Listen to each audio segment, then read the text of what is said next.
অশোক সিংঘাল তেওঁলোকৰ বক্তব্যৰ কিছু উত্তৰ মই দিবৰ কাৰণে আপোনালোকৰ সন্মুখত আগবাঢ়িছোঁ। প্ৰথম কথা যে আমি ৰাইজৰ দলে বিজেপিয়ে যি ভোট চুৰি কৰিব খুজিছে তাৰ ওপৰত আমি নিৰ্বাচন আয়োগৰ দ্বাৰস্থ হ'ব খুজিছোঁ। আমি নিৰ্বাচন আয়োগৰ দ্বাৰস্থ হ'ব খুজিছোঁ আৰু খন্তেক সময়ৰ পাছতেই এই সংবাদমেল শেষ হোৱাৰ খন্তেক সময়ৰ পাছতেই আমি বিজেপিৰ ৰাজ্যিক সভাপতি দিলীপ শইকীয়া ডাঙৰীয়াই 4 জানুৱাৰী তাৰিখৰ দিনা সন্ধিয়া আজি 1 মিনিটৰ পৰা কৰা যি সংবাদ তেওঁলোকৰ যি ভিচি আছিলে, দলীয় ভিচি আছিলে, সেই ভিচিৰ ভিডিঅ' জব্দ কৰিবৰ কাৰণে আমি নিৰ্বাচন আয়োগক অনুৰোধ জনাই স্মাৰক পত্ৰ প্ৰেৰণ কৰিম।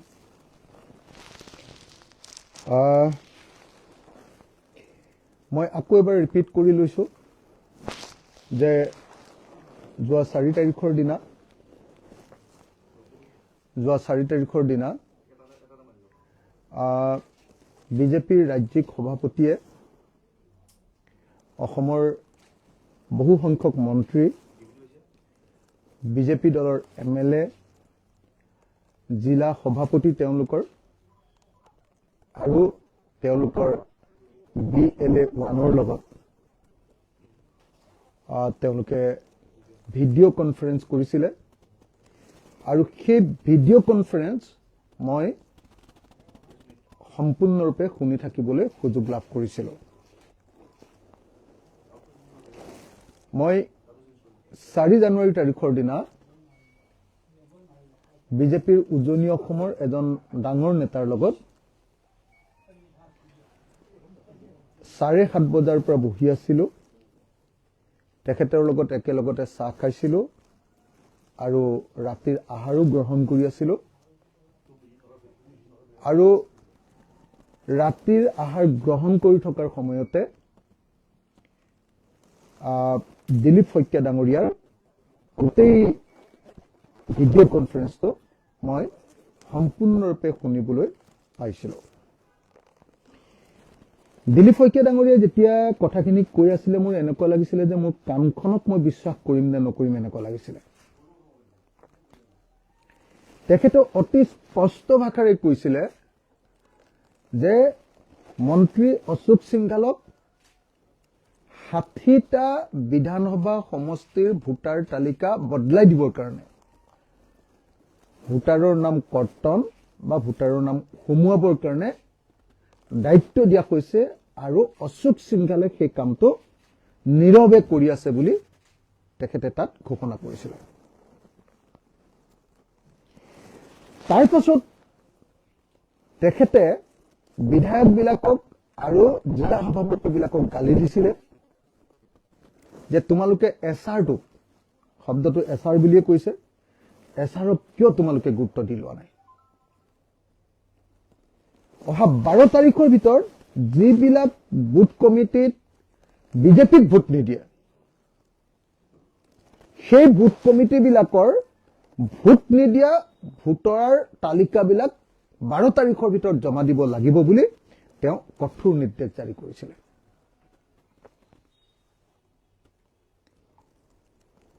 সেই বক্তব্য মই শুনিছিলোঁ আৰু আমাৰ দলৰ এজন গুৰুত্বপূৰ্ণ নেতাই শুনিছিলে আৰু আমাৰ সৈতে এখন ধাবাত বিজেপি দলৰ এজন নেতা, মই তেওঁলোকৰ পদবীবিলাক ক'ব খোজা নাই কাৰণ তেতিয়া তেওঁ আক্ৰোশৰ বলি হ'ব, বিজেপি দলৰ এজন নেতা আমাক সেই ভিডিঅ' কনফাৰেন্সটো শুনাই আছিল। এতিয়া মই যেতিয়া এই অভিযোগটো উত্থাপন কৰিলোঁ তেতিয়া তেওঁলোকে নহয় বুলি অখিল গগৈ কথাৰ কোনো গুৰুত্ব নাই বুলি ক'ব খুজিছিলে। তেওঁলোকে ভিডিঅ' কনফাৰেন্সখনৰ কথাও চাগে অস্বীকাৰ কৰিলেহেঁতেন, কিন্তু মই ইতিমধ্যে ভিডিঅ' কনফাৰেন্সখনৰ কিছু ফটো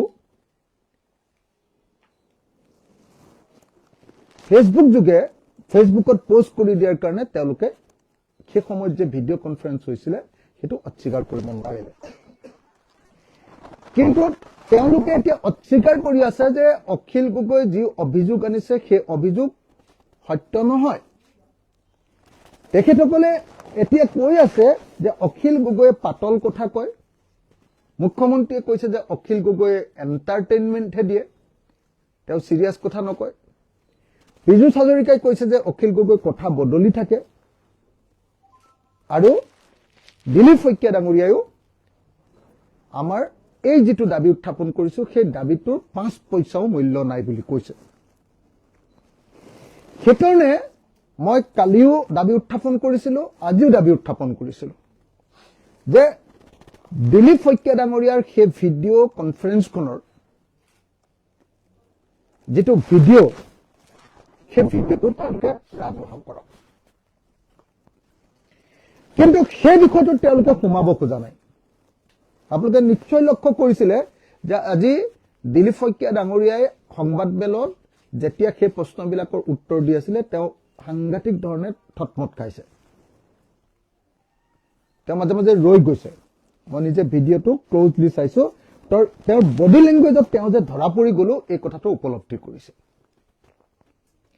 আৰু অসমৰ মুখ্যমন্ত্ৰীয়ে তেওঁক ধমকি লগাইছে যে ইমান বেছি মানুহৰ সন্মুখত কৰা এটা ভিডিঅ' কনফাৰেন্সত কিয় এইবিলাক কথা ক'ব লাগে বুলি। এতিয়া আমি যিটো বুজিলো, বিজেপিয়ে কথাটো লুকুৱাবলৈ যত্ন কৰিছে। বিজেপিয়ে ভিডিঅ'টো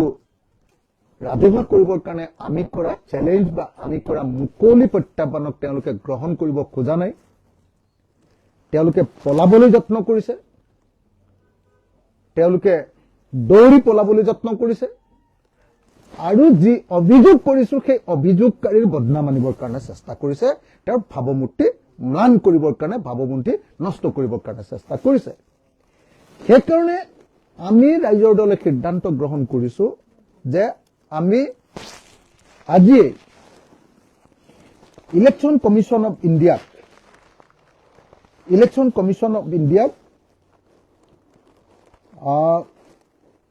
chief election commission of India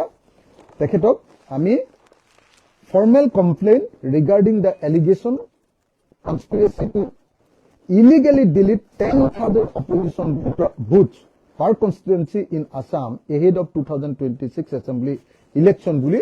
আমি এখন মেমোৰেন্ডাম লিখিছো, আৰু চিফ ইলেকশ্যন কমিশ্যন অফ ইণ্ডিয়াক আমি দাবী উত্থাপন কৰিছো যাতে সেইদিনাৰ যিটো ভিডিঅ' কনফাৰেন্স হৈছিলে 4 তাৰিখৰ সন্ধিয়া 8:01 পৰা হোৱা যিটো ভিডিঅ' কনফাৰেন্স, সেই ভিডিঅ' কনফাৰেন্সৰ ভিডিঅ'টো যাতে জব্দ কৰা হয়। প্ৰথম অৱস্থাত আমি ইলেকশ্যন কমিশ্যনৰ ওচৰলৈ যাম। আমি জানো যে ইলেকশ্যন কমিশ্যনৰ সহযোগত গোটেই ভাৰতবৰ্ষত বিজেপিয়ে এই কামটো কৰি আছে। আমি সকলোৱে জানো যে ইলেকশ্যন কমিশ্যনৰ সহযোগত বিজেপিয়ে এই কাম কৰি আছে। গতিকে ইলেকশ্যন কমিশ্যন অফ ইণ্ডিয়াই বা চিফ ইলেকশ্যন কমিশ্যন অফ ইণ্ডিয়াই যে কমিশ্যনাৰে যে এইটো নকৰিব, তেওঁলোকৰ ওপৰত যে একশ্যন নল'ব সেইটো আমি জানো, আৰু যদি একশ্যন নলয় তেতিয়াহ'লে আমি ন্যায়ালয়লৈ যাবৰ কাৰণে সাজু হৈছো। আমি অচিৰে আদালতলৈ যাম আৰু এই বিষয়টোক লৈ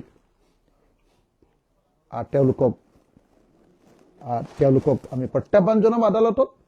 আৰু মই দিলীপ শইকীয়া আৰু হিমন্ত বিশ্ব শৰ্মাক কেৱল প্ৰত্যাহ্বান জনাইছো যাতে এই যিটো ভিডিঅ' কনফাৰেন্স হৈছিলে সেই ভিডিঅ' কনফাৰেন্সৰ ভিডিঅ'টো যাতে নাইকিয়া কৰি নিদিয়ে, মই তেওঁলোকক আহ্বান জনাইছো। আৰু যদি নাইকিয়া কৰি দিয়েতো তেতিয়াহ'লে দেখে প্ৰমাণ হৈ যাব। ইমান ডাঙৰ এলিগেশ্যন অনাৰ পাছত তেওঁলোকক মই ৰাজহুৱা কৰিবলৈ ক'লো, তেওঁলোকে ৰাজহুৱা নকৰে, মোৰ ওপৰত আল্টু ফাল্টু কথা কৈ আছে। এতিয়া ৰাজহুৱা নকৰাৰ পাছত এবাৰ মই আহ্বান জনাইছো যাতে সেই ভিডিঅ'টো তেওঁলোকে নষ্ট কৰি নাপেলায়, ডেষ্ট্ৰয় কৰি নাপেলায়।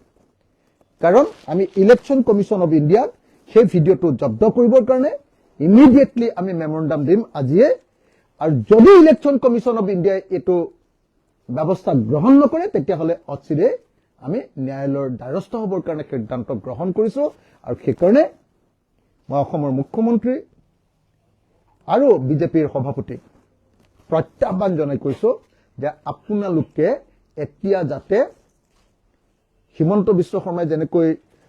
আপোনাৰ থানাৰ পৰা তেওঁ কেছবিলাকৰ চাৰ্জশ্বিট নাইকিয়া কৰি দিলে কোৰ্টৰ পৰাই তেওঁ কেছবিলাকৰ চাৰ্জশ্বিট নাইকিয়া কৰি দিলে এতিয়া যাতে এই গোটেই খণ্ডটোৰ দিলীপ শইকীয়াই কৰা যিটো ভিডিঅ' কনফাৰেন্স সেই ভিডিঅ' কনফাৰেন্সটোৰ ভিডিঅ'টো যাতে নাইকিয়া কৰি নিদিয়ে তাৰ কাৰণে মই আহ্বান জনাইছো আৰু যদি ভিডিঅ'টো নাইকিয়া কৰি দিয়ে এই বিতৰ্ক হোৱাৰ পাছত যদি ভিডিঅ'টো তেওঁলোকে ডিলিট কৰি দিয়ে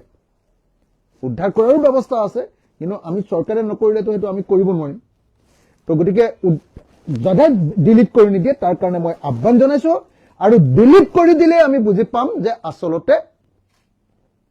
তেওঁলোকে ভয় খাই এইটো নাইকিয়া কৰি দি বাচিবৰ কাৰণে চেষ্টা কৰিছে এতিয়া আমাক কৈ আছে দিলীপ শইকীয়াৰ কথাবিলাক শুনিলে আপোনালোকে বুজি পাব যে তেখেতসকলে মই যে কথাখিনি শুনি আছো তেখেতসকলে খুব ভালকে বুজি পাইছে সেইকাৰণে কৈছে যে আমুকৰ হেৰিয়াৰ পৰা আমুকৰ মোবাইলৰ পৰা শুনিছে তামুকৰ মোবাইলৰ পৰা শুনিছে আমুকৰ পৰা তেওঁ মানে আপোনাৰ আমুকৰ তাত বহি আছিলে এইবিলাক কথা কৈ আছে তেওঁ মই দেখিছো এতিয়া তেওঁ কৈ আছে যদি তেওঁ সেইবিলাক কথা কোৱাই নাই তেতিয়াহ'লে মই কোৱা কথাটো একেবাৰে মিছা বুলি কৈ তেওঁ আমি ভিডিঅ'টো ৰিলিজ কৰি দিছো তুমি কিয় মিছা কথা কৈছিলা তুমি এমএলএ হিচাপে পদত্যাগ কৰা বুলি ক'ব লাগে আৰু মই দিলীপ শইকীয়াক আহ্বান জনাইছো তেওঁতো খুব হেৰিয়াত বিশ্বাস কৰে ন ধৰ্মত বিশ্বাস কৰে ন বহুত ধৰ্মত বিশ্বাস কৰে তেওঁ সনাতন কৈ থাকে নহয় অসমৰ মুখ্যমন্ত্ৰী আৰু দিলীপ শইকীয়া এওঁলোক দুজনে বহুত ধৰ্মৰ বিশ্বাস কৰে নহয় এই সনাতন ধৰ্মৰ এই দুজন হিন্দু ধৰ্মৰ এই দুজন ৰাজনীতিকক মই প্ৰত্যাহ্বান জনাইছো যে এইটো কথা মিছা বুলি মই কোৱা কথাটো মিছা আচলতে দিলীপ শইকীয়াই এইকেইটা কথা পতা নাই বুলি মোৰ লগত দিলীপ শইকীয়া আৰু হিমন্ত বিশ্ব শৰ্মাই মা কামাখ্যাৰ মন্দিৰলৈ আহক তেওঁলোকে মা কামাখ্যা মন্দিৰৰ সন্মুখত তেওঁলোকে খুব বিশ্বাস কৰে নহয় মইতো কলোৱে যে আদালতলৈ যাম মইতো কলো যে ইলেকশ্যন কমিশ্যন অফ ইণ্ডিয়াৰ ওচৰলৈ আজি আমি যাম কিন্তু একেটা সময়তে মই তেওঁলোকক সনাতন ধৰ্ম বা হিন্দু ধৰ্মত বিশ্বাস কৰা একদম ধৰ্মীয় গুৰুকেইজনৰ নিচিনা নহয় জানো তেওঁলোক গতিকে তেওঁলোকে নিশ্চয় মা কামাখ্যাক মিছা কথা নকব গতিকে মই প্ৰত্যাহ্বান জনাইছো যে কালিলৈ বা পৰহিলৈ মই কাইলৈ অন্তত গুৱাহাটীত আছো গতিকে দিলীপ শইকীয়াই হওক বা অসমৰ মুখ্যমন্ত্ৰীয়ে হওক মোৰ লগত মা কামাখ্যাৰ মন্দিৰলৈ আহক আমি শপত খাম আৰু তেওঁলোকে শপত খাব মই কথাটো শুনাটো হয় আৰু সঁচা কথা বুলি শপত খাম আৰু তেওঁলোকে অখিল গগৈৰ কথাটো মিছা এইটো কথা পতা নাই বুলি তেওঁলোকে শপত খাই অসমৰ ৰাইজৰ সন্মুখত দুধ কা দুধ পানী কা পানী কৰি দিবলৈ ওলাই আচলতে মই ইমান ডাঙৰ অভিযোগটো অনাৰ পাছত যদি মিছা কথা ক'লেহেঁতেন তেতিয়াহ'লে তেওঁলোকে ক'লেহেঁতেন যে ভিডিঅ' ৰিলিজ কৰি দিছো চাই লোৱা এইটো মিছা কথা কৈছো আৰু মই যদি মিছা কথা কৈছো বুলি প্ৰমাণিত কৰিব পাৰে এই ভিডিঅ'টো ৰিলিজ কৰি মই আজিয়ে বিধানসভাৰ সদস্যপদ ত্যাগ কৰিম যি সময়ত তেওঁলোকে এই ভিডিঅ'টো ৰিলিজ কৰি এইটো মিছা বুলি প্ৰমাণিত কৰিব মই সেইদিনে বিধানসভাৰ সদস্যপদ ত্যাগ কৰিম আৰু সদস্যপদ ত্যাগ কৰাই নহয় ভাবিব পাৰে যে এমাহ আছে দুমাহ আছে সদস্যপদ ত্যাগ কৰিলে কি হ'ব মই জীৱনত কেতিয়াও ৰাজনীতিত নিৰ্বাচন থাকিব জীৱনত মই কেতিয়াও আৰু ইলেকশ্যন থাকিব যদিহে তেওঁলোকে এই ভিডিঅ'টো ৰিলিজ কৰি মই মিছা বুলি প্ৰমাণ কৰিব পাৰে মই সামাজিক জীৱন একেবাৰে ত্যাগ কৰি দিম আৰু কোনোদিন জীৱনত ইলেকশ্যনে নেখেলো বিধায়কত নুঠোৱে এদিনো নুঠো মই ইলেকশ্যনত তেতিয়া তেওঁলোকে যদি প্ৰমাণ কৰি দিয়ে তেওঁলোকে ভিডিঅ'টো ৰিলিজ কৰি খালি প্ৰমাণ কৰি দিয়ে মই তিনিটা কথা ক'লো আপোনালোকক এক নম্বৰ মই ক'লো যে আজি আমি ইলেকশ্যন কমিশ্যনৰ ওচৰলৈ এতিয়া মেমৰেণ্ডাম দিম আমি মেমৰেণ্ডাম লিখি শেষ কৰি লৈছো মেমৰেণ্ডাম আমাৰ ড্ৰাফটিং হৈ গ'ল অলপ সময়ৰ পাছত আমি chief election commissioner election commission of India memorandum দিম যে এওঁলোকৰ 4 তাৰিখৰ 8:01 পৰা হোৱা যিটো ভিডিঅ' কনফাৰেন্স তাৰ ভিডিঅ'টো জব্দ কৰিব লাগে। এইটো হ'ল আমাৰ মেমৰেণ্ডামৰ বিষয়। আৰু এছআৰ প্ৰক্ৰিয়াত যিটো গোটেই অসমত এতিয়া সাংঘাতিক ধৰণে এণ্টি বিজেপি ভোটবিলাক নাইকিয়া কৰি দিবৰ কাৰণে, কৰ্তন কৰি দিবৰ কাৰণে আৰু নতুনকৈ বাহিৰৰ পৰা অহা মানুহক সোমোৱাবৰ কাৰণে চেষ্টা কৰিছে। এই প্ৰক্ৰিয়া যাতে কোনো পধ্যে বিহাৰৰ নিচিনাকে নকৰে তাৰ কাৰণে আমি আজি মেমৰেণ্ডাম দিম chief election commission of India. Number 1। Number 2, যদি চিফ ইলেকশ্যন কমিশ্যনাৰে একো নকৰে তেতিয়াহ'লে আমি কোৰ্টৰ দ্বাৰস্থ হ'ম, আমি আদালতৰ দ্বাৰস্থ হ'ম। 3 নম্বৰ মই প্ৰত্যাহ্বান জনাইছো যে যদিহে অসমৰ মুখ্যমন্ত্ৰী আৰু বিজেপিৰ সভাপতি দিলীপ শইকীয়াই মই মিছা কথা কৈছো বুলি প্ৰমাণ কৰিব পাৰে, তেওঁলোকৰ ভিডিঅ'টো ৰিলিজ কৰি, তেতিয়াহ'লে মই লগে লগে আজি ৰিলিজ কৰি আজি প্ৰমাণ কৰি দিলেই গোটেই ভিডিঅ'টো সেই সময়খিনিৰ মই আজিয়ে MLA হিচাপে পদত্যাগ কৰিম আৰু আজিৰ পৰা এফিডেভিট দি ৰাজহুৱা কৰি দিম যে মই জীৱনত আৰু কেতিয়াও ইলেকশ্যন দেখিম। আৰু চতুৰ্থ কথাটো হ'ল যে ইমানখিনি কৰাৰ পাছতো তেওঁলোকেতো আৰু লাংফাং কথা কৈ থাকিব। সেইকাৰণে তেওঁলোকে খুব ধৰ্মত বিশ্বাস কৰে নহয়। হিমন্ত বিশ্ব শৰ্মাটো একেবাৰে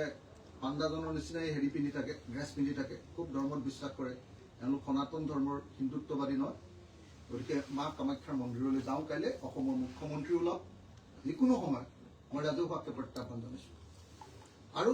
দিলীপ শইকীয়া ওলাওক, কাইলৈ মা কামাখ্যাৰ মন্দিৰত মোৰ কথাটো মিছা বুলি তেওঁলোকে ক'ব পাৰিলে হৈ গ'ল। তেওঁলোকেও কওক আৰু মোৰ কথাটো সঁচা নে মিছা মই কওঁ। মই হিন্দু ধৰ্মৰ মানুহ, তেওঁলোকো হিন্দু ধৰ্মৰ মানুহ। মই ইমান ধৰ্মত লাগি নাথাকো, তেওঁলোক বেছিকে ধৰ্মত লাগি থাকে। গতিকে চবেই শপত খাম, আহক ইমান ধৰ্ম কৰি থাকে। এইখিনিয়ে কথা, ধন্যবাদ। দিলীপ শইকীয়াই আৰু এটা কথা কৈছিলে আজি, আপোনাক মিয়া ভোট বেংকৰ কাৰণেও মানে মোৰ শিৱসাগৰ সমষ্টিত এজনো এক পিছো মিয়া নাই, এক পিছো মিয়া নাই। মোৰ শিৱসাগৰ সমষ্টিত তেওঁলোকে আমাৰ শিৱসাগৰ সমষ্টিৰ পৰা বিজেপিক ভোট নিদিয়া ভোটাৰ কাটিবৰ কাৰণে অশোক সিংঘালক দায়িত্ব দি অশোক সিংঘালে মনে মনে শিৱসাগৰ ভ্ৰমণ কৰি গৈছে, ভ্ৰমণ কৰি আছে। গোটেই অপাৰেশ্যনটো ভ্ৰমণ কৰি আছে। আমাৰ শিৱসাগৰেই নহয় মানে শিৱসাগৰ আজি সোণাৰী ভ্ৰমণ কৰি আছে, আপোনালোকে দেখিছে চাগে। তেওঁৰ কোনো চৰকাৰী ভ্ৰমণৰ কাৰ্যসূচী নাই। চাওক, যেতিয়া মই হুলস্থুল লগালো, এনেই এতিয়া এখন প্লাষ্টিকৰ এখন ফ্লেক্স এখন লগাই থৈছে আমুক মিটিং বুলি। মনে মনে অকল সেই তালিকা আনিবলৈ গৈছে, বেলেগ একো নাই। MLA বিলাকৰ লগত বহি আৰু ডিষ্ট্ৰিক্ট প্ৰেচিডেণ্টজনৰ লগত বহি আৰু মণ্ডল বিজেপিৰ লিডাৰসকলৰ সভাপতিসকলৰ লগত বহি প্ৰত্যেকটো সমষ্টিৰে যিবিলাকক বিজেপিয়ে ভোট নিদিয়ে সেই ভোটাৰবিলাকৰ তালিকা আনিবলৈ গৈছে। মোৰ শিৱসাগৰতো একজনো মিয়া নাই। অসমীয়া জাতীয়তাবাদৰ প্ৰেৰণাকেন্দ্ৰ হয় মোৰ শিৱসাগৰত, বা আপোনাৰ হেৰিয়াটোতো এজনো মিয়া নাই। আপোনাৰ কি কয়, আজি গৈছে যে এইটো সমষ্টি কি কয়, আমাৰ সোণাৰী সমষ্টিটোতো মিয়া নাই। তাৰ আগত তেওঁ গৈছে হেৰি সমষ্টি কি কয় এইটো ডিগবৈ সমষ্টিটোতো মই ক'তো মিয়া দেখা নাই। তাৰ পাছত তেওঁ গৈছে এই গগৈৰ সমষ্টিটো যে মুখ্যমন্ত্ৰীৰ লগত থাকে, কি গগৈ আমাৰ তৰংগ গগৈৰ সমষ্টিটোত, কি নাম কয় এইটো সমষ্টি, নাহৰকটীয়া সমষ্টিত গৈছে। এইবিলাক সমষ্টিত ক'ৰবাত মিয়া আছে নেকি? আমিতো জীৱনত মিয়া দেখিয়ে পোৱা নাই। আমাৰ ফালেতো জীৱনত আমি কেতিয়াও মিয়া দেখি পোৱা নাই। আমাৰ ফালে আপুনি চাওকগে, আপুনি যোৰহাট, শিৱসাগৰ, ডিব্ৰুগড়, তিনিচুকীয়া, আমি ধেমাজি, এই মানুহবিলাকে ক'ত আমি মিয়া দেখিছো? আমাৰ তাততো মিয়া নাই। তাত ক'ত মিয়াৰ ভোট কাটিবলৈ তোমালোক কৈছা? অশোক সিংঘালে ক'ত মিয়াৰ ভোট কাটিবলৈ গৈছে? যিজন অশোক সিংঘালে আজি চুতীয়া মানুহৰ সমষ্টিবিলাক নাইকিয়া কৰি দিলে, আহোম মানুহৰ সমষ্টিবিলাক নাইকিয়া কৰি দিলে ডিলিমিটেশ্যনৰ সময়ত, আমাৰ মৰাণৰ সমষ্টি নাইকিয়া কৰি দিলে, মটকৰ সমষ্টি নাইকিয়া কৰি দিলে, কোচ ৰাজবংশীবিলাকৰ সমষ্টি নাইকিয়া কৰি দিলে। আৰু সমষ্টিবিলাক একদম বিজেপি কেন্দ্ৰিক কৰি দিলে সেই মানুহটো এটা অচিনাকি মানুহ হয়নে নহয় আপোনালোকে নিজে কওক হিমন্তই কৈ থকা হিমন্ত বিশ্ব শৰ্মাই কৈ থকা এজন বাহিৰৰ পৰা অহা অচিনাকি মানুহ হয়নে নহয় অশোক সিংহাল ক'ত জন্ম হৈছিলে সেই কথাটোকে কওকচোন বাৰু বিজেপিয়ে আৰু কোনদিনা বিজেপি অশোক সিংহাল অসমলৈ আহিছিলে সেই কথাটোকে কওকচোন বাৰু আজি বহিৰাগত বনিয়া এটাৰ হাতত আমাৰ অসমীয়া জাতিৰ ভৱিষ্যত সম্পূৰ্ণৰূপে বদলাই দিবলৈ তেওঁ ঠিকা দিছে ডিলিমিটেশ্যনৰ ঠিকাটো দি শেষ কৰি দিলে আপোনালোকৰ নিশ্চয় মনত আছে তেওঁ লিখিছিলে কি কয় মিছন একমপ্লিছ এতিয়া আপোনালোকে দেখিব যে এই ভোটাৰ তালিকা সংশোধনী কৰাৰ পাছতো তেওঁ আকৌ লিখিব মিছন একমপ্লিছ তেওঁ কেতিয়া ৬০টা সমষ্টি মই নিজ কাণেৰে শুনিছো যে ৬০টা সমষ্টিৰ ভোটাৰ তালিকা বদলাবলৈ অশোক সিংহালক দায়িত্ব দিয়া হৈছে আৰু তেওঁ খুব মনোযোগেৰে সৈতে চাইলেণ্টলি সেই কামটো কৰি আছে আৰু বাকীবিলাকক কৈছে যে তোমালোকে খালি এতিয়া তালিকা দিয়া 12 তাৰিখৰ ভিতৰত দিয়া য'ত য'ত বিজেপিয়ে ভোট নোলোৱা বুথ আছে সেই তালিকাখিনি দিয়া আমি কৰি ল'ম এইটো হ'ল এটা গোটেই দেশখনৰ সাংবিধানিক ব্যৱস্থাটোক ধ্বংস কৰাৰ তৰিকা এইটো হ'ল গণতান্ত্ৰিক ব্যৱস্থাটোক ধ্বংস কৰি দিবলৈ কৰা প্ৰচেষ্টা সেইটোৰ বিৰুদ্ধে যদি মই মাত নামাতো আৰু সেইটোৰ বিৰুদ্ধে যদি মাত মাতোতে মোক কোনোবাই মিছলীয়া এণ্টাৰটেইনাৰ এওঁৰ কথাৰ কি ভেলু আছে 5 পইচাৰ মূল্য নাই এনেকুৱা কথা যদি কয় তেতিয়াহ'লেতো মই কি ক'ম আপোনালোকে নিজে কওক মই সেইকাৰণে 5 পইচা ভেলু থকা 5 পইচা নহয় 5 লাখ টকাৰ ভেলু থকা মই সেইকাৰণে এই কৈ আপোনাৰ বিজেপিৰ সভাপতি দিলীপ শইকীয়াক মই আহ্বান জনাইছো 5 লাখ টকাৰ ভেলু আছে আপোনাৰ কথাত আহকচোন কাইলৈ কামাখ্যা মন্দিৰলৈ যাওঁ ৰাতিপুৱা আপোনালোকে পুৰা বিশ্বাস কৰে আপুনি নিশ্চয় মিছা কথা নক'ব বলক আৰু অসমৰ মুখ্যমন্ত্ৰীকো মই চেলেঞ্জ কৰিছো আপুনি মোক এণ্টাৰটেইনাৰ বুলি কৈ আছেতো গতিকে আহকচোন বেলেগ কথাটো বাদেই দিয়ক আপোনাক মই কামাখ্যা মন্দিৰত এবাৰ লগ পাওঁ বলক কামাখ্যা মাৰ সন্মুখত এবাৰ কথা পাতো বলক বহুত ধৰ্ম কৈ থাকে নহয় আহকচোন আপোনাৰ আটাইতকৈ প্ৰিয় জেগা বুলি কৈ থাকে নহয় আহক কামাখ্যা মন্দিৰত আমি এবাৰ লগ হওঁ ধন্যবাদ আৰু এটা কথা বহুসময় মুখ্যমন্ত্ৰীয়ে কৈ থাকে যে তেওঁৰ এজেণ্ট বিৰোধী দলসমূহত আছে এতিয়া আপোনাৰো এজেণ্ট বিজেপিত আছে নেকি যাৰ বাবে আপুনি এনেধৰণে ক'বলৈ মানে সঁচা কথা ক'বলৈ গ'লে বিজেপিৰ এতিয়া কমেও 30 জন মান এমএলএ এতিয়া অসন্তুষ্ট মিছা কথা কৈ লাভ